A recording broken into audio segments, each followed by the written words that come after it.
A massive update is emerging from the Pacific Northwest, where the star running back and Super Bowl MVP has officially stated he definitively wants to return to the organization. As this negotiation is currently being monitored, the front office faces a high-stakes decision on whether to reset the market for his position. If you love the Seahawks, help us reach our 1,000 subscriber goal by hitting that button now. Reporting directly on the situation emerging from Seattle, the celebrations have barely subsided, but the business reality of the NFL is already taking center stage.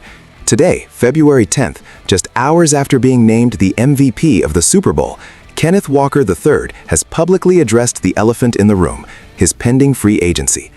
In a statement that has reverberated through the Pacific Northwest, Walker declared that he definitively wants to return to the Seahawks. While this sentiment is incredibly promising for the fan base, it sets the stage for one of the most fascinating negotiations we will see this offseason. We have to understand the gravity of the timing here. Walker isn't just a free agent. He is a free agent coming off the single greatest individual accolade a player can achieve in a championship game. His value has not just risen, it has skyrocketed overnight. Throughout the season, we watched Walker evolve from a dynamic playmaker into the absolute heartbeat of the Seahawks offense. His ability to create yards after contact and his explosive speed were critical in their Super Bowl run.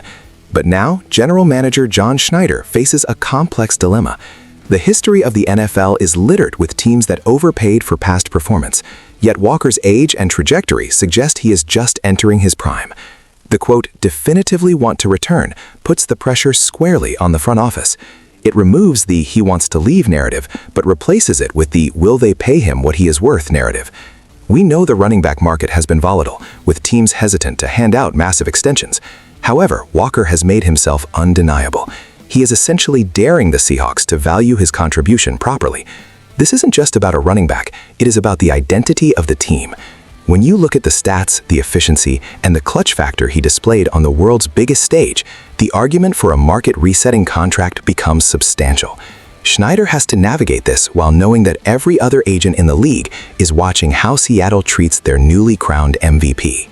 Moving into the strategic ramifications of this news, we have to analyze the chess match that John Schneider is about to play.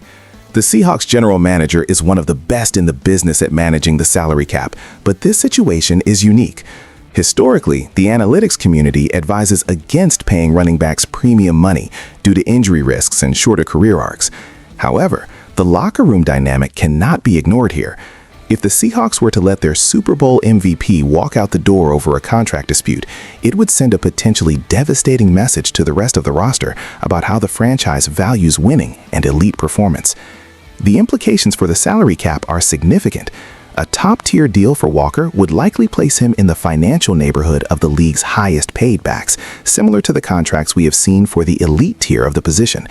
To make this work, Schneider may need to make difficult cuts elsewhere, perhaps looking at veteran defensive contracts or restructuring existing deals to create the necessary room. There is also the possibility of the franchise tag. This would secure Walker for the upcoming season at a fixed, fully guaranteed rate, giving the team control without committing to a 4- or 5-year burden. However, players often view the tag as a lack of long-term faith, which could sour the relationship. My insider verdict is that the Seahawks will prioritize a multi-year extension over the tag. Schneider knows that the window to repeat as champions is open right now, and Walker is essential to that goal. I expect a 3- or 4-year deal that includes an opt-out for the team after 2 seasons, balancing security for the player with flexibility for the franchise. Now, I need to know where you stand on this. Is Kenneth Walker III the exception to the rule regarding paying running backs? Should Seattle hand him a blank check after his MVP performance, or is the franchise tag the smarter business move? Drop your analysis in the comments. And for more breaking news and insider deep dives into the Seahawks offseason, make sure you subscribe to the channel right now.